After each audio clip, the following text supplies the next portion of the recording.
big things take time. And so a lot of people want to be millionaires in 90 days, and they spend 20 years trying to be millionaires in 90 days when you could pretty much guarantee it if you just paced yourself out 5 or 10 years and then did the activities to get there. Welcome to the Spartan Up podcast, hosted by Joe De Sena, founder and CEO of Spartan Race, and brought to you by Wild Health. We are talking about overcoming obstacles.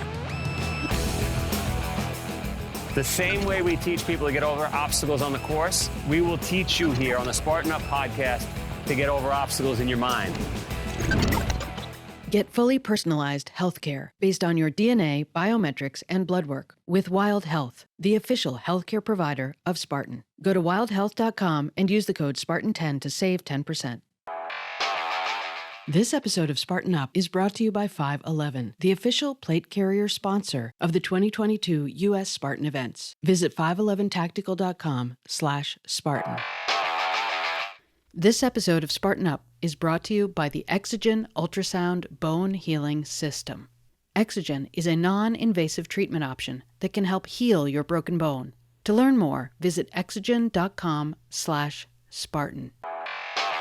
Joe De Sena here, CEO and founder of Spartan and the Spartan Up podcast, where we attempt to rip people off the couch. It's getting harder and harder post-COVID. I've got an incredible guest, Alex Hormozi. You are in Vegas in a fire escape and a managing partner of acquisition.com. What is acquisition.com? Right now, it's a portfolio of companies, of internet businesses that we take on. So usually they're between 3 and 30 million a year. And we help them go from, 3, 5, 10 to 30 plus. And that's across a wide, variety of different markets. So we've got publishing businesses, we've got photography chain, we've got certifications in fitness, we've got a bunch of different things. What would you say, is there a common theme that you're seeing amongst these companies, especially the ones that are successful? It's usually about the founders. Obviously there has to be, good economics in the business, which usually we're screening on the front end, as we like to have products that have very high gross margins and provide a lot of value. And so, we'll think about what is the ultimate value that we think that the products and services that this business, can provide to the end user, and then kind of reverse our way back to what we think the, overall potential of the business is. And the biggest constraint on that is going to be the character traits typically of the founder. Because for the most part, I think founders need to be worthy of the team that's going to get them there, because it's not going to be about them if they want to get to 30, 50, 100 plus million. It's going to be about the team that they can attract. And the limiter on the team that can be attracted is sure a function of the opportunity, but we screen for that on the front end. And the second part of that is who the founder is and who the CEO is who's running the business. And so that's why we screen really hard on that, so we can get really good partners who we believe have the character traits to go all the way. I have 3 wise men, I call them, that have been advising me through my life. All 3 of them are in their 80s. And one of them, he's been trading. He's literally been trading since he's 13 years old. So 70 years he's been trading. And one of his sayings is, I bet on the jockey, not on the horse. So it sounds like that's what your philosophy is. 100%. Yeah. And when you see failures, because I'm sure we all see failures, right? Like, where does that typically come from? Within the businesses?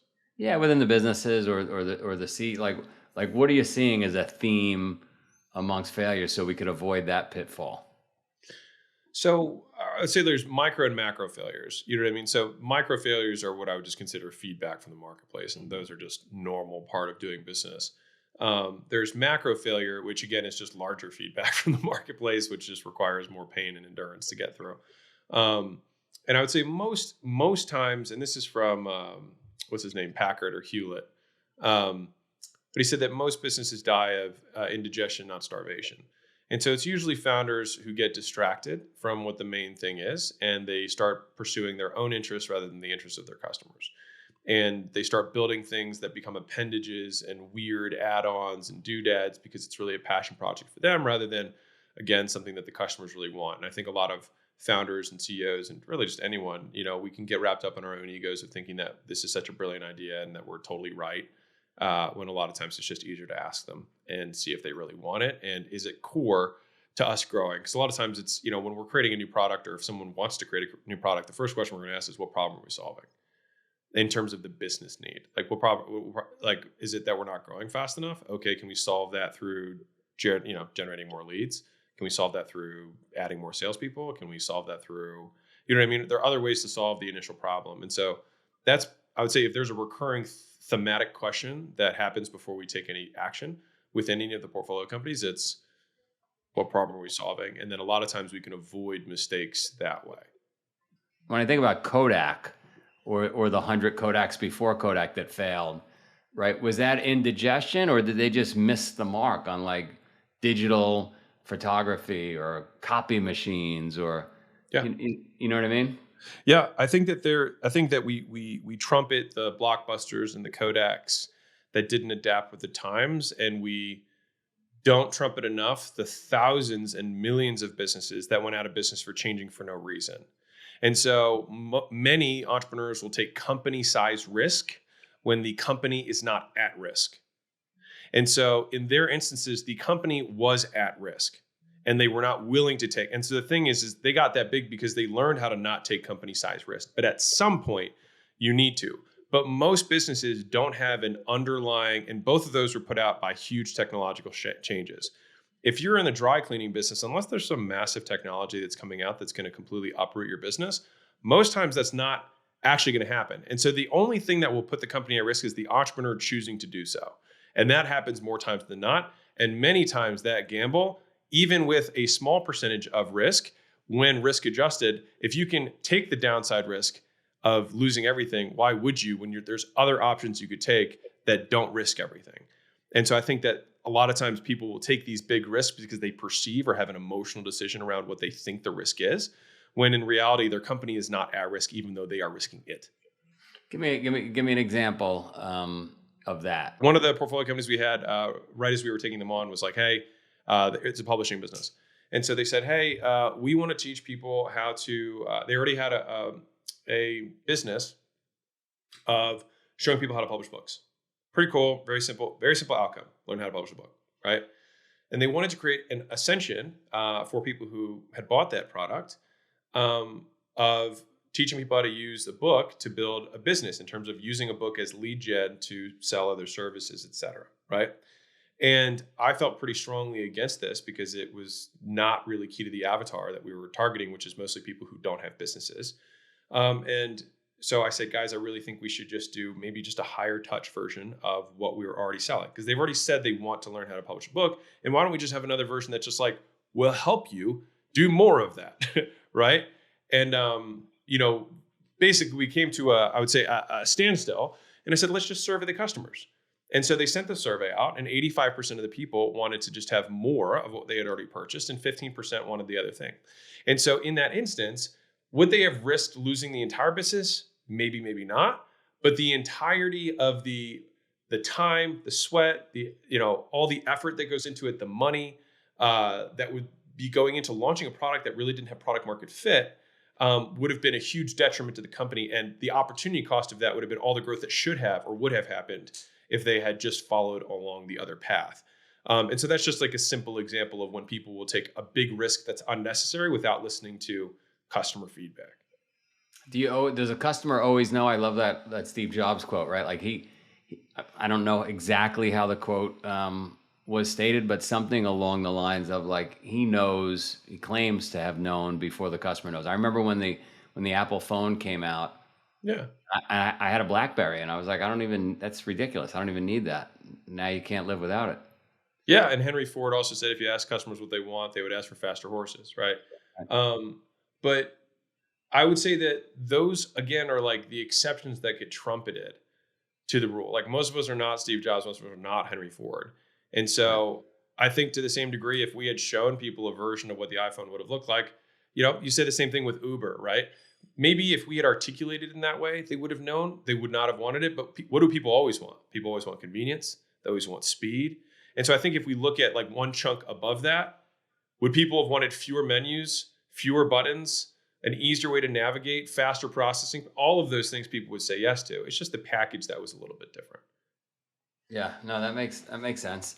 So all day, every day, are you working with the companies you guys have already invested in, or you're finding new companies, or a little bit of both? I would say I'm 90-10. So probably 10% of my time is making, content, videos, things like that. And I make that partially just for the portfolio companies as well. It just happens to be public. And then the other 90% of my time is focused on all the portfolio companies. And fitness a part of your life? It is less than it was a long time ago, but it is a part of my life. I do it more out of habit now than outcome. Yeah, no, I agree with you. I just, I love this statement. If you want to change, your mental state, change your physical state, right? Like business is a combat sport. I don't know if you agree with that or not, but for me, maybe I'm doing it the wrong way. I am in a battle all day, every day. And without the fitness component, it'll be hard for me. Oh, I think there's a lot to unpack there. Let's unpack. Yeah, I think it is a fight if you choose to make it a fight. If you know what I mean. I think in some ways it could be a dance, depending on how you choose to view it. And then in terms of being physically fit to take on stress, I think there's a lot of ways people relieve stress. The question is in what which of these ways are not punitive on other aspects of life. And so somebody might take out stress by playing music, and that has no physical fitness component to it, but that might be exactly what they need to do to kind of give them a respite or a rest from maybe the stressors of their day, whatever. And so I think it's just like, what problem are we solving? If business is stressful, why is it stressful? And then if we choose to accept it as stressful, what are we going to choose to do to not, to unstress or de-stress if we deem being stressed as a problem? Yeah, you're right. I mean, I don't know. I think I've been in stress my entire life because I seek it, right? It awakens the senses. I think I probably combine 4 or 5 of your potential stress solutions into one, right? Music, meditating, running, all at the same time. Sure. But I don't know. I feel like if I don't work out, I don't know if you're this way. If I don't work out, I don't have a good day. It's kind of like when you wash your car and it drives better somehow. Honestly, I don't have that. If anything, if I'm training really hard, it ends up detracting from my work because I am tired.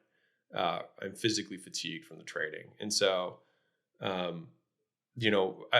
think again, it goes into like, what problem are we solving? And so for me, if I just want to maintain muscle, I know at like minimum volume requirements for muscle groups, I can probably train once to twice a week with moderate intensity, not do myself too much joint pain or joint stress, and pretty much look the same as long as I keep my macros in check. And so for me, that is probably the season I am in. When I have less work, I tend to train more. And that's just because I have more time and because I see it as a fun thing rather than a life extender. You don't think fitness will extend your life, or that's not much, and not the way that I do it. Yeah. Because I mean, in terms of longevity, a big part of it is just total body mass. So, the smallest people live the longest. Chihuahuas live longer than Great Danes. And so if I really wanted to live a long time, I would just lose all the muscle mass that I have and get really small. That would be the best thing to do. I have a good buddy, actually my 4th wise man. He's in his 90s. He only eats raw fruits and vegetables. He was a weightlifter back in, probably back in the 50s or 60s, but 55 years only eating raw fruits and vegetables. And his argument would be, do you want to have the biggest biceps in the cemetery? So yeah, same. Agreed. Same idea. I do it. I saw my dad die at a young age. I saw my mom die at a young age. I saw a lot of people that didn't have to leave the planet when they did. And I feel like, eating healthy, taking care of yourself. I'm having a lot of fun as well. Even though I'm under all the stress, I'm having a lot of fun on the planet. I don't want to leave. Yeah. No, I hear you. I mean, I train despite the fact that I know that I'm shortening my life. You may be super fit, but do you know if you're insulin resistant? Hi, I'm Dr. Julie Fouché from Wild Health. I have a lot of patients who work out all the time, they eat generally well, but they still show some signs of early insulin resistance. 1 in 3 Americans have prediabetes, and 84% of those don't even know that they have it. The only way to determine if you have signs of insulin resistance is to get regular screening blood work with your doctor. Your doctor may also be able to prescribe something called a continuous glucose monitor, which will allow you to see how your body responds to different foods throughout the day. Now, let's say that you do have some signs of early insulin resistance. There's a lot you can do to reverse this trend. The first thing is going to be making some changes to your diet. So decreasing your overall carbohydrate intake, making sure that you're not eating sugar or any refined carbohydrates. You may also want to incorporate some intermittent fasting. This can help a lot with insulin resistance too. You want to be doing regular exercise, but making sure that you're not overtraining. And then sleep and stress can play a big role in insulin resistance as well. So these are often under-recognized, but big players when it comes to developing insulin resistance. Make sure you're getting enough sleep at night and doing some things to mitigate stress like mindfulness. So even though you're exercising a lot, maybe you're eating pretty well, make sure you know where you stand when it comes to insulin resistance and do everything that you can to reverse that trend. Wild Health, the official healthcare provider of Spartan.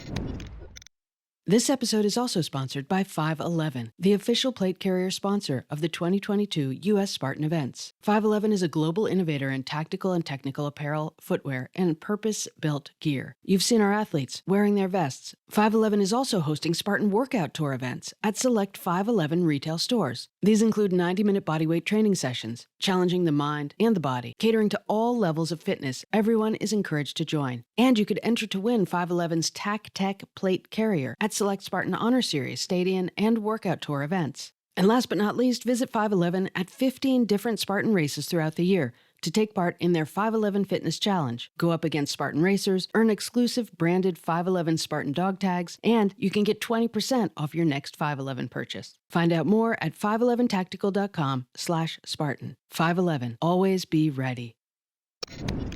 We'll be right back to this interview, but first, a little bit from our sponsor, Exogen. Spartans, you know a broken bone can interrupt daily activities, and even worse, keep you on the sidelines. Determining the best treatment option can be stressful.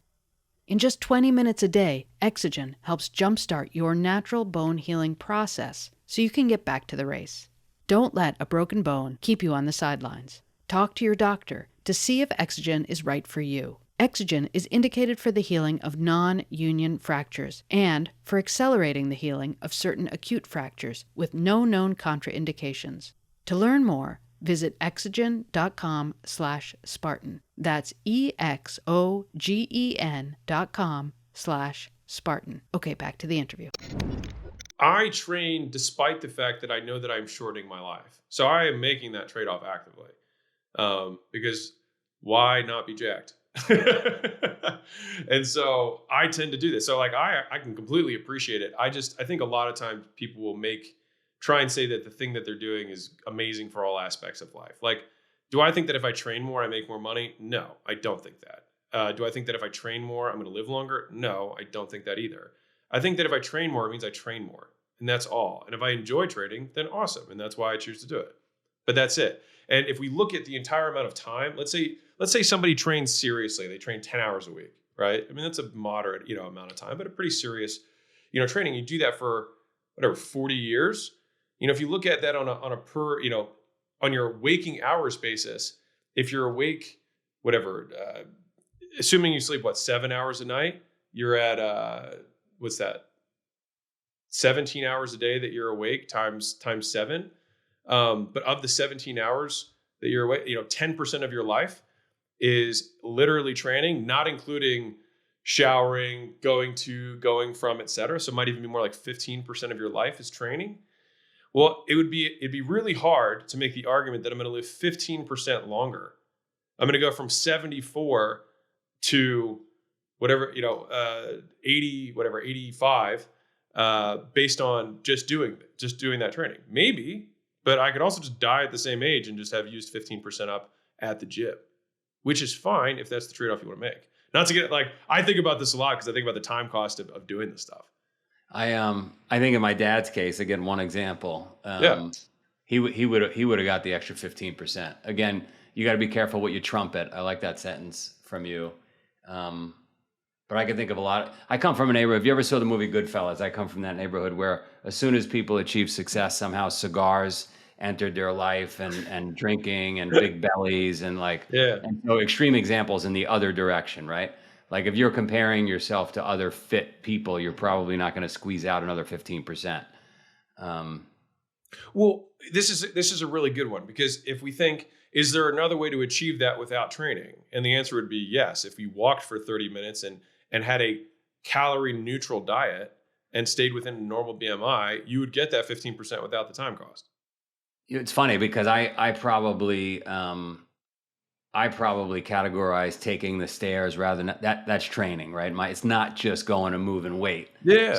So when I watch my boys wrestle, Yeah. and so when I'm done with this podcast, I'll head to the gym to watch them wrestle. But unlike the other parents that are all just looking, I get on the Airdyne bike and I'm working out while I'm watching. Like, why wouldn't I? You know? And that's net zero time. So that's great. You know what I mean? It's like if I plan on listening to podcasts and I can do it while I'm walking, awesome. Or if I plan on having a meeting with my wife about how we're running, portfolio companies, we could do it across the table where we can walk and talk. And so I think that when you combine them so you have net zero time, I think that's beneficial. It's harder to do that like in a true training environment for some types of activities. We're aligned. Why Vegas? Why are you in Vegas? Biggest reason was just to mix it up. I would say the things that we've discovered since we've been here that didn't factor into the original decision, but that have kept us liking the decision, was there's a lot of networking that is done out here because most people come to Vegas once a year. A lot of people have business conferences, have events, have workshops, have seminars, have vacations, have whatever out here once a year. And so I end up having, 2 to 3 dinners a week with people that I'd normally otherwise wouldn't see. And so that's a huge, probably the biggest benefit of Vegas besides, the number one place for food and beverage in the world, or at least in the United States, some of the best shows and entertainment out there. It has an airport that's, from my door 7 minutes away and goes to just about everywhere direct. So like there's lots of, no taxes. It's dry all the time, so there's no humidity. 9 months of the year, it's sunny and great. And the other 3 months, it's just very hot. Very hot. You find yourself getting drawn into a game of blackjack? No, I don't gamble, and we don't drink much either. We just kind of get all the peripheral benefits. So it's the food and beverage and the shows, and like fights are right downstairs from me, so we can see all the UFC fights in person. The Knights play in the same stadium, so just lots of there's always activity. And I think that in Leila and I's last season, it was super, super.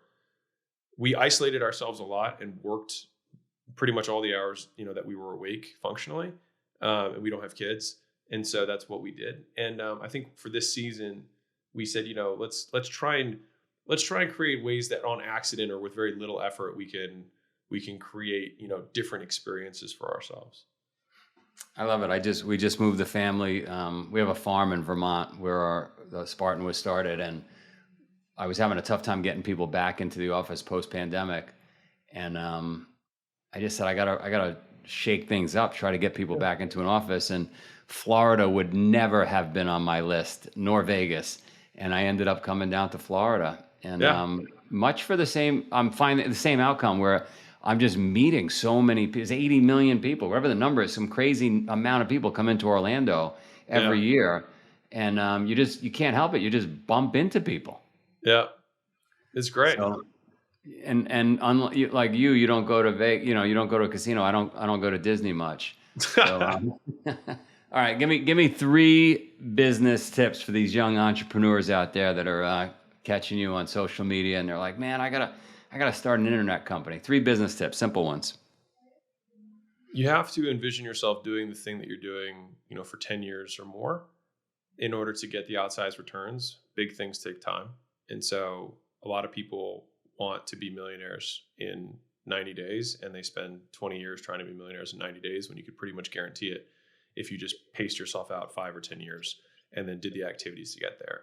So that'd be number 1. Number 2 is that it takes dramatically more volume of effort than most people anticipate in order to get new customers and do a good job. And so the easy example that I tell for this is that when I started my first gym, which is the first business or second business that I had a mentor say, you should try flyers. And I was like, okay. So I, went, put the flyers out. Nothing happened. He called me up. He's like, yeah, how the flyers go? I said, one guy called me and said I dented his car, but that's about it. And he's like, well, what was your test size? And I was like, what do you mean? He's like, well, what was the test size you put out? I was like, well, I mean, I put out 300 in total. He said, 300. He's like, we put out 5,000 as a test. He's like, and then we do 5,000 a day once we have a winner. And so I think a lot of, I was doing the right thing, but I was doing dramatically too little of it. And so a lot of times it's like, hey, you got to do a direct mail piece, or you have to make cold calls, you have to do direct messages, or you have to run ads. And people spend $10 a day on ads and think, oh, why is my business not exploding? Right? Or they'll do, 5 reach outs a day and wonder why their business isn't exploding, when the guys who are doing it professionally because they want to go pro are doing 200 a day. And so a lot of times it's not like 2 times or 3 times more. A lot of times it's like 100 times more effort. And in my case, it was like 300 times the effort of what I was doing compared to what was required. So one is it takes longer than you think. Second is it takes more volume than you think. I love both of those, by the way. I'm always screaming at the team that we need tremendous scale in this thing that we're doing. Like, don't talk to me about 1 or 2. We need 20,000. Your brand is built on the discrepancy between the promises you make and the promises you keep. And so you can create a bigger discrepancy by promising less or delivering more. And I think that the discrepancy between those variables is what will create the viral word of mouth that you want within the business and will create a brand that lasts. What most people do is the opposite. And so they take the local benefit and take a global cost. So they overpromise and they underdeliver, because it's easy to today in the short term overpromise, and then long term it's very hard. But that's why most people eat cookies instead of having a 6-pack, is because they cannot delay gratification. And so I think that if you, again, almost all 3 of these are related to time. And so, in terms of the amount of volume that it takes, the amount of time that it takes, and then in terms of practicing good business from a promising and expectation setting perspective, if you can focus on those pieces and the discrepancy between those 2, you'll have a business that can sustain the test of time. I think about Spartan. I think about we probably promise very little. We promise pain, suffering, barbed wire, bruises. But when you actually cross the finish line, it's like, oh my God, that was fucking unbelievable. So by accident, we probably have a very small delta between promise and delivery, right? It's really hard for people to complain about the parking at a Spartan race when it's muddy, because like they know what this is going to suck, right? But that's what you're buying. Do you think that people are buying that it's going to suck, or they're buying the feeling they're going to have afterwards? I don't think they're buying the feeling they're going to have afterwards. I believe most people are really tough to convert into what we do. It's usually somebody roping them in. They're scared out of their mind, so they start putting the cookies down. They start going to bed early. No one likes that discipline that's required. And I don't know. I've probably had 130,000 conversations with folks. And I mean, there's certainly people like you, right, or me, that they understand it right away and they want it. But most people are scared out of their minds. You're awesome. Thanks for going into the fire escape and doing this. I appreciate you having me on. Hope we were able to provide some value to the audience. So thank you so much. This episode of Spartan Up is brought to you by the Exogen Ultrasound Bone Healing System. Exogen is a non-invasive treatment option that can help heal your broken bone. To learn more, visit exogen.com/Spartan. This episode of Spartan Up is brought to you by 511, the official plate carrier sponsor of the 2022 U.S. Spartan events. Visit 511tactical.com/Spartan. Maximize energy, optimize nutrition, and improve performance with Wild Health. Personalized precision healthcare built for Spartans. You'll get a personalized health plan based on your DNA and biometrics, and the support of a team of health experts. Sign up at wildhealth.com with the code Spartan10 to save 10%.